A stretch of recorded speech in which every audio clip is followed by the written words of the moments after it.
അസ്സലാമലൈക്കും guys, welcome to Suni's kitchen. ഇന്ന് നമുക്കിവിടെ നല്ലൊരു കോഴിയട ഉണ്ടാക്കി നോക്കിയാലോ. ഈ അട ഉണ്ടാക്കിയാൽ ഒരു മാസം വരെയൊക്കെ നമുക്ക് കേടുവരാതെ സൂക്ഷിച്ച് വെക്കാൻ പറ്റും. നല്ല മുരുമുരിപ്പോട് കൂടിയ നല്ല ക്രിസ്പിയായ ഒരു കോഴിയടയാണ് ഇത്. നമുക്ക് ഗൾഫ് നാട്ടിലേക്ക് കൊടുത്തയക്കുവാനും എല്ലാറ്റിനും നല്ല പറ്റും. നല്ല അടിപൊളിയായിട്ടുള്ളൊരു റെസിപ്പിയാണ് അത്. ഇന്ന് അതൊന്ന് നമുക്ക് ഉണ്ടാക്കി നോക്കിയാലോ. നമുക്ക് ആവശ്യമായ സാധനങ്ങൾ നമുക്ക് എന്തെല്ലാം നോക്കാം. 2 കപ്പ് മൈദ എടുത്തിട്ടുണ്ട്. പിന്നെ ചിക്കൻ നമ്മൾ ഒരു വിസിലിട്ട് വേവിച്ചെടുത്താണ്. അതിൽ മഞ്ഞൾപ്പൊടി മാത്രം ഇട്ടിട്ടുള്ളൂ. എന്നിട്ട് ഒന്ന് ക്രഷ് ചെയ്തെടുത്തിട്ടുണ്ട്. 2 വെല്ലുള്ളി നല്ല കുഞ്ഞതായിട്ട് അരിഞ്ഞെടുത്തിട്ടുണ്ട്. ഇഞ്ചിയും വെളുത്തുള്ളിയും ചതച്ചെടുത്തിട്ടുണ്ട്. 1 ടീസ്പൂൺ മുളക് പൊടി, 1/2 സ്പൂൺ മഞ്ഞൾപ്പൊടി, ആവശ്യമായ കറിവേപ്പില, വലിയ ജീരകം, പൊരിച്ചെടുക്കാൻ ആവശ്യമായ ഓയിൽ. അതിനുവേണ്ടി നമുക്ക് മൈദ ഒന്ന് കുഴച്ചെടുക്കാം. അതിലാവശ്യമായ ഉപ്പ് ചേർത്ത് കൊടുത്ത് കുഴച്ചെടുക്കാം. നമ്മുടെ മാവ് നന്നായിട്ട് ഇവിടെ കുഴച്ചെടുത്തിട്ടുണ്ട്. നമ്മൾ ചപ്പാത്തിക്ക് കുഴക്കണ അതേ പരുവത്തിൽ വേണം കുഴച്ചെടുക്കാൻ. ഇതിവിടെ ഇരിക്കട്ടെ. നമുക്ക് ഇതിൻ്റെ ഫില്ലിങ് റെഡിയാക്കി എടുക്കാം. പാൻ നന്നായിട്ട് ചൂടായി വന്നിട്ടുണ്ട്. അതിലേക്ക് നമ്മൾ ആവശ്യമായ ഓയിൽ ഒഴിച്ചു കൊടുക്കാം. അതിലേക്ക് കുറച്ച് വലിയ ജീരകം ചേർത്ത് കൊടുക്കാം. ഇനി വെച്ച് ചേർത്ത് കൊടുക്കണ്ട. ഉള്ളി ഒന്ന് നന്നായിട്ട് മൂത്ത് വരട്ടെ. അതിലത്തെ വെള്ളം ഒട്ടും ഉണ്ടാവാൻ പാടില്ല. വെള്ളം മുഴുവനും പോട്ടെ. അതിലത്തെ നന്നായിട്ട് വഴണ്ട് വന്നിട്ടുണ്ട്. അതിലേക്ക് നമ്മൾ എടുത്തു വെച്ച ഇഞ്ചി വെളുത്തുള്ളി ചേർത്ത് കൊടുക്കാം. കറിവേപ്പില ചേർത്ത് കൊടുക്കണ്ട. മഞ്ഞൾപ്പൊടി ചേർക്കാം. 1 ടീസ്പൂൺ മുളക് പൊടി എടുത്താൽ അത് ചേർത്ത് കൊടുക്കാം. 1 ടീസ്പൂൺ ചിക്കൻ മസാല ചേർത്ത് കൊടുക്കണം. അത് പറയാൻ മറന്നുപോയതാ. അത് ചേർത്ത് കൊടുക്കാം. ഇതിലേക്ക് നമ്മൾ ക്രഷ് ചെയ്ത് വെച്ച ചിക്കൻ ചേർത്ത് കൊടുക്കാം. നന്നായിട്ട് ഇറക്കി യോജിപ്പിച്ച് കൊടുത്തതിൻ്റെ ശേഷം നോക്കിയിട്ട് ഉപ്പിട്ടാൽ മതി. നമ്മൾ ചിക്കൻ വേവിക്കാൻ വെക്കുമ്പോൾ ഉപ്പിട്ടതാണ്. അതുകൊണ്ട് ഇതൊന്ന് നന്നായിട്ട് യോജിപ്പിച്ചതിന് ശേഷം ഉപ്പിട്ട് കൊടുക്കാം. ഇതെല്ലാം നന്നായിട്ട് മിക്സായി വന്നിട്ടുണ്ട്.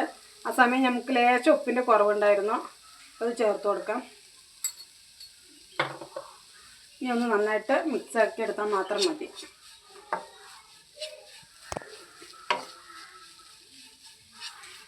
ഇതൊന്ന് നന്നായിട്ട് ഡ്രൈ ആവണ വരെ നമുക്കിതൊന്ന് ഇളക്കി കൊടുക്കാം. മാവ് നമുക്ക് ഓരോ ബൗളുകളാക്കി മാറ്റിയെടുക്കാം.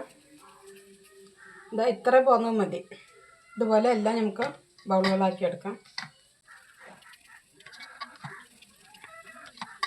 നമ്മുടെ മാവ് മൊത്തം ഇങ്ങനെ ഉരുട്ടിയെടുത്തിട്ടുണ്ട്.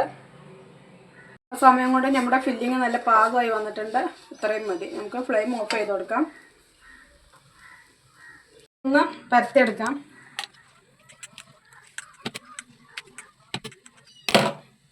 ഇത്രയും മതി കേട്ടോ. ഉണ്ടോ, ഈ വലുപ്പത്തിൽ മതി.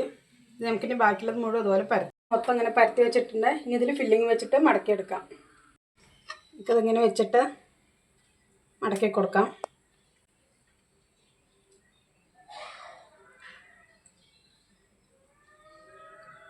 ഈ അരിക് നന്നായിട്ട് ഒട്ടി വരണം.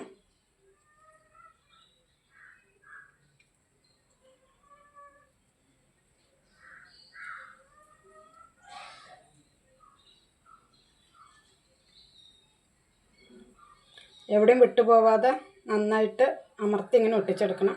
ഇതുപോലെ നമുക്കെല്ലാം മടക്കിയെടുക്കാം. ഇങ്ങനത്തെ അച്ചുണ്ടെങ്കിൽ ഈ അച്ചിൽ ഇങ്ങനെ വെച്ച് കൊടുക്കാം. എന്നിട്ട് ഇതിലിങ്ങനെ വെച്ചിട്ട് ഇതിങ്ങനെ പെട്ടെന്ന് ഇതാക്കിയെടുക്കാം. ഇതിൻ്റെ അരിക് ഇങ്ങനെ വരും. അരിക് ഇങ്ങനെ എടുത്താൽ മതി.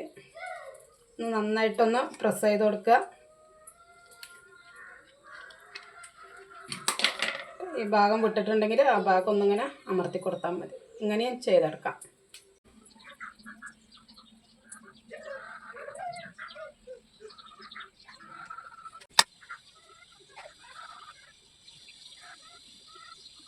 നമ്മളിങ്ങനെ ഫില്ല് ചെയ്തെടുത്തിട്ടുണ്ട്. കുറച്ച് അച്ചിലും കുറച്ച് നമ്മൾ കയ്യിലുമാണ് എടുത്തിരിക്കുന്നത്. ഇനി നമുക്കിത് പൊരിച്ചെടുക്കാം. അതിന് വേണ്ടി എണ്ണ ഇവിടെ നന്നായിട്ട് ചൂടായിട്ടുണ്ട്. അതിലേക്ക് നമുക്ക് ഓരോന്ന് ഇട്ട് കൊടുക്കാം.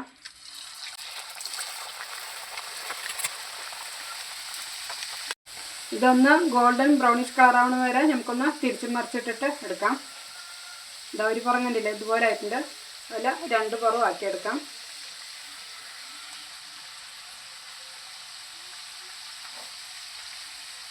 മതി, നമുക്ക് കോരിയെടുക്കാം.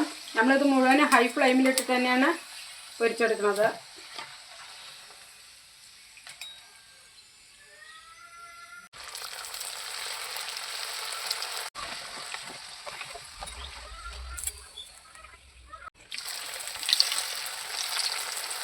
അങ്ങനെ വളരെ രുചികരമായ നമ്മുടെ കോഴി അട ഇവിടെ റെഡി ആയിട്ടുണ്ട്. ഈ വീഡിയോ നിങ്ങൾക്ക് എല്ലാവർക്കും ഇഷ്ടമാകുമെന്ന് വിചാരിക്കുന്നു. നിങ്ങളിത് ഒരു വട്ടം ഉണ്ടാക്കി നോക്കിയിട്ട് നിങ്ങളുടെ ഫീഡ്ബാക്ക് ഞങ്ങൾ അറിയിക്കുക. ഈ വീഡിയോ ഇഷ്ടമായാൽ ലൈക്ക് ചെയ്യുവാനും സബ്സ്ക്രൈബ് ചെയ്യുവാനും അതിനോടൊപ്പം തന്നെ കുഞ്ഞ് ബെൽ ബട്ടൺ ക്ലിക്ക് ചെയ്യാനും മറക്കരുത്. അടുത്തൊരു വീഡിയോയുമായി വരുന്നത് വരെ എല്ലാവർക്കും ബൈ.